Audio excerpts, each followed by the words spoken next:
Each year in the United States, thousands of major crimes go unsolved.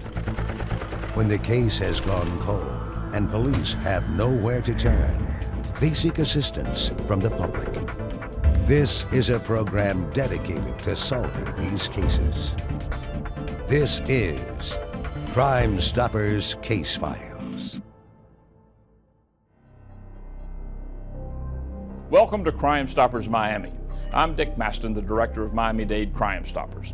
The purpose of this program is to share unsolved cases with as many South Florida viewers as possible, empowering you to do something about the violence on our streets.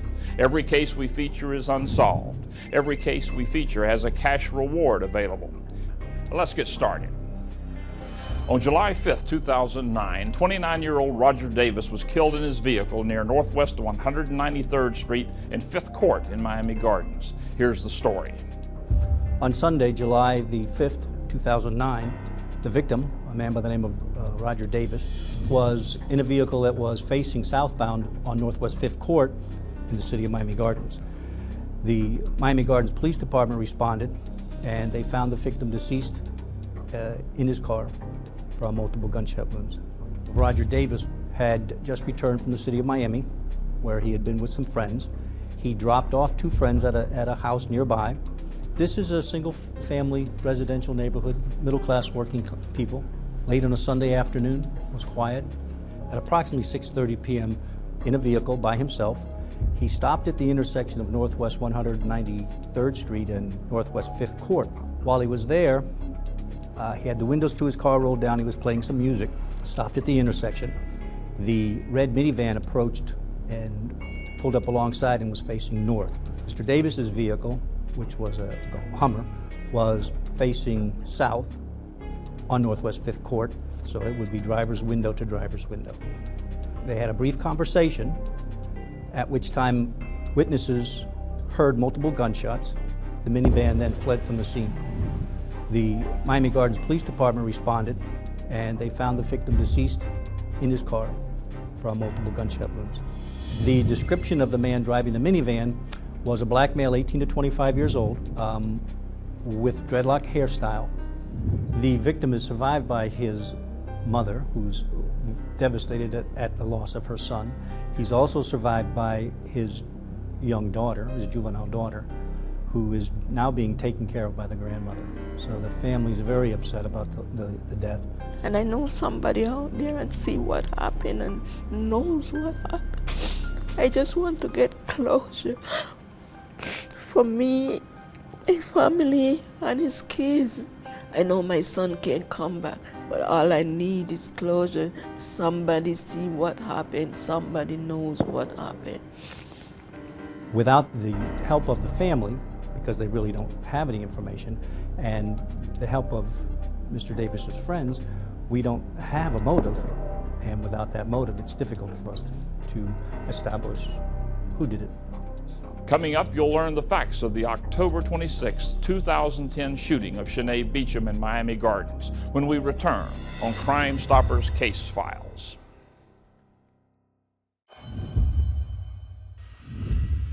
In 1975, the first Crime Stoppers organization was formed by a detective who believed media attention helped solve cases. Since then, thousands of Crime Stoppers organizations have been formed around the globe with the same mission, encouraging members of the public to stand up against crime. Every 14 minutes, Crime Stoppers help solve a crime somewhere in the world. Get involved.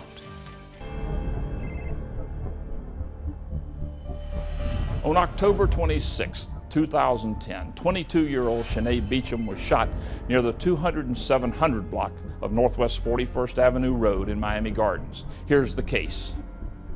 Sinead was born April 30th, 1988. Sinead was always very short in stature, but like a giant in her own right. Sinead was always the life of the party, always energetic, always wanting to make you happy, and she was an outgoing person. She was very active, very active.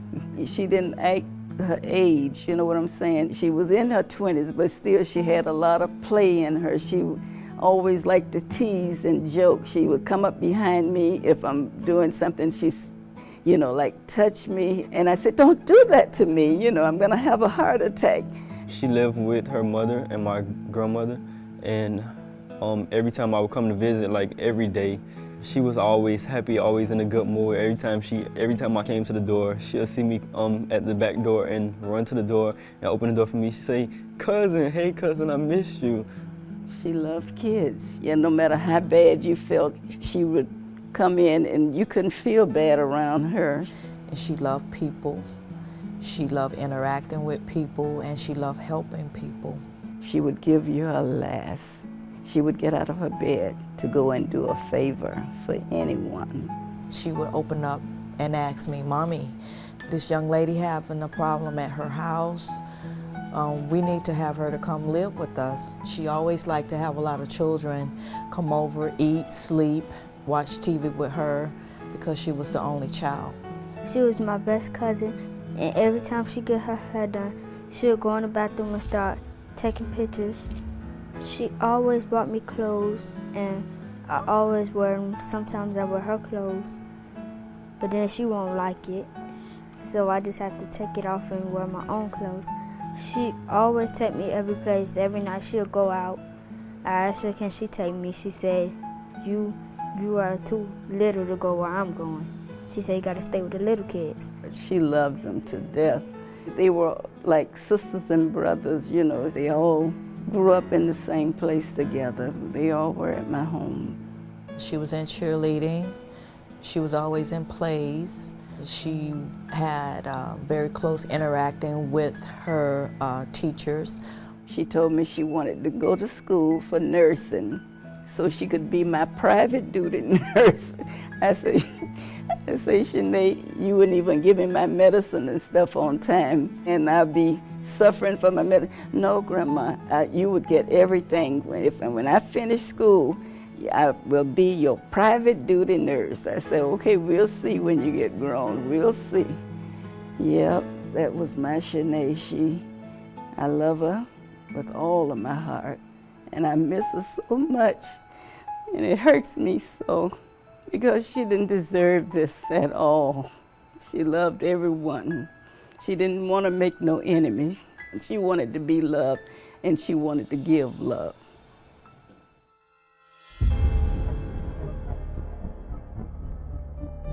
On October 26, 2010, at approximately 11:30 p.m., police officers and fire rescue personnel were dispatched to the 20700 block of Northwest 41st Avenue Road. They found a female individual by the name of Sinead Beacham that had suffered from a gunshot wound to her left torso. Miss Beacham was airlifted to Ryder Trauma Center, where she subsequently succumbed to her injury. Miss Beacham was at the 20700 block of Northwest 41st Avenue Road, meeting an acquaintance that she had previously met. She was standing under a tree at the time that he was pulling up, and she had flagged him down with her cell phone.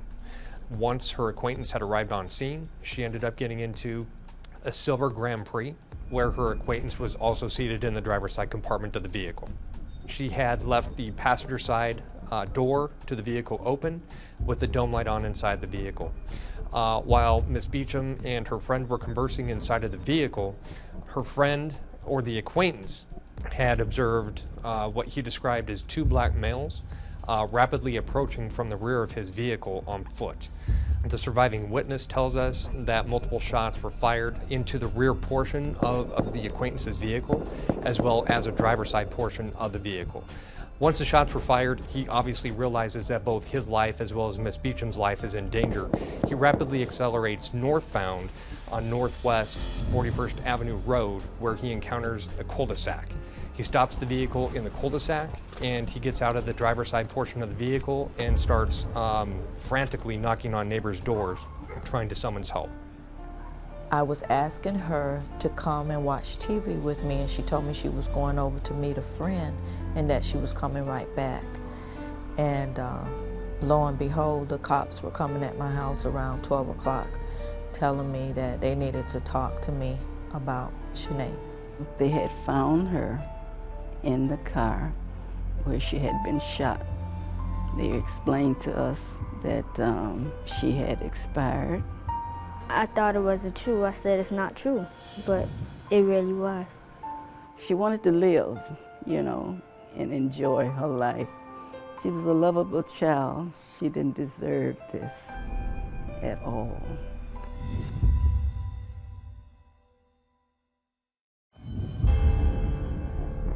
Welcome back to Crime Stoppers Miami. I'm Dick Masten. We now return to the murder of Sinead Beacham. On October 26, 2010, at approximately 11:30 p.m., our victim, Sinead Beacham, was shot and killed while she was sitting in a vehicle of an acquaintance.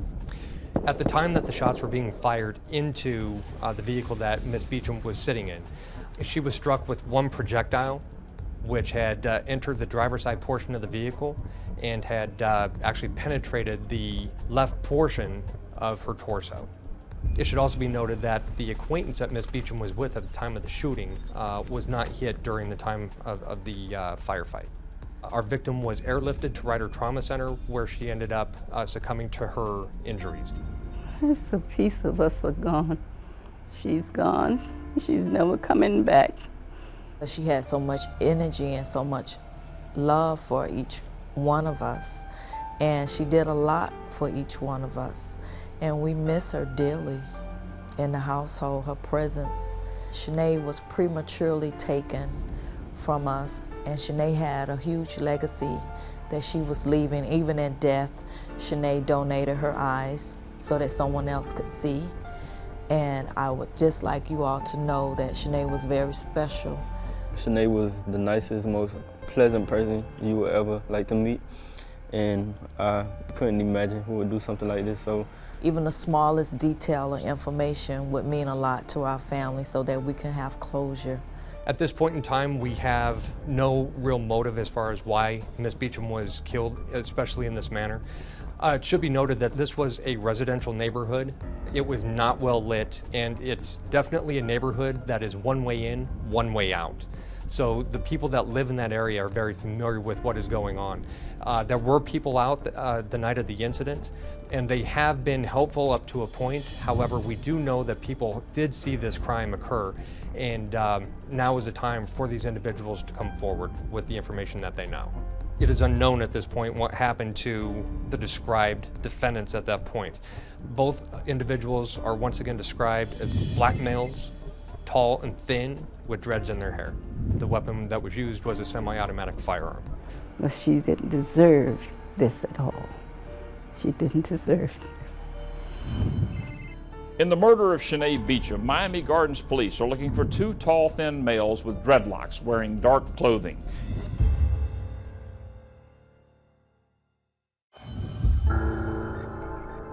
Welcome back to Crime Stoppers Case Files. It's been proven that programs such as ours usually solve crimes after several airings of a case.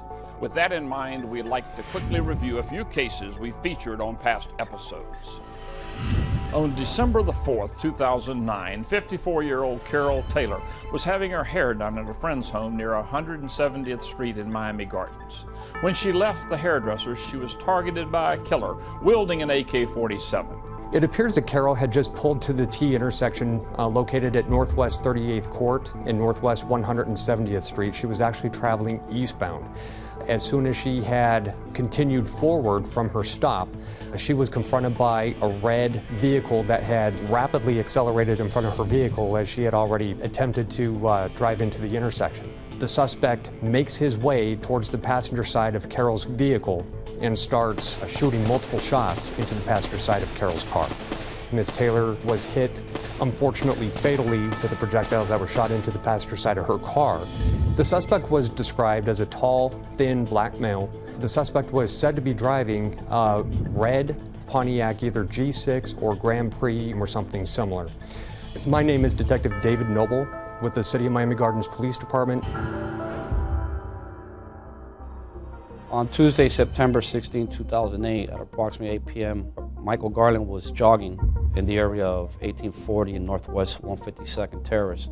There was a school located on the north side of 152nd Terrace, and there's also a daycare located on the south side.